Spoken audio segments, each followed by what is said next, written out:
എന്താണ് നമ്മുടെ സമൂഹത്തിൽ സംഭവിച്ചുകൊണ്ടിരിക്കുന്നത് എന്നും എങ്ങനെയാണ് ഈ സംഭവം, ഈ ചിന്തകൾ, മതരാഹിത്യമടക്കമുള്ള കാര്യങ്ങൾ നമ്മുടെ തലച്ചോറിലേക്ക്, നമ്മുടെ യുവതലമുറയിലേക്ക് കടന്നു വരുന്നതിന്റെ വഴി ഏതാണ് എന്ന് കൃത്യമായി നമ്മൾ മനസ്സിലാക്കേണ്ടതുണ്ട്. EMS പറഞ്ഞ വാചകം നമ്മൾ ഓരോരുത്തരും മനസ്സിലാക്കേണ്ടുന്ന ഒരു കാര്യമാണ്. മതത്തിന്റെ സാമൂഹിക വേരുകൾ തകർത്തെറിയുക എന്നതായിരിക്കണം നമ്മുടെ പ്രവർത്തനത്തിന്റെ ഉദ്ദേശ്യം. എന്താ സംഭവം? വളരെ പച്ചക്ക് പറഞ്ഞാൽ, നേരിട്ട് നിരീശ്വരവാദം പറഞ്ഞതുകൊണ്ട് ഒരു കാര്യമില്ല.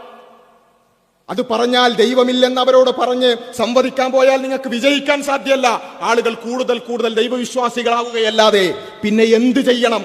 മതത്തിൽ വിശ്വസിക്കാൻ മനുഷ്യർക്കുള്ള ചില സാമൂഹികമായ കാരണങ്ങളുണ്ട്. ആ കാരണങ്ങളെ ഇല്ലാതാക്കാനുള്ള പണിയാണ് നമ്മൾ എടുക്കേണ്ടത്. ആ പണിയാണ് അന്ന് മുതൽ ഇന്ന് വരേക്കും എടുക്കപ്പെട്ടതും നമ്മുടെ സമൂഹത്തിൽ അതാണ്, അതിന്റെ റിസൾട്ടുകളാണ് കണ്ടുകൊണ്ടിരിക്കുന്നത് എന്നുള്ളത് നമ്മൾ മനസ്സിലാക്കണം.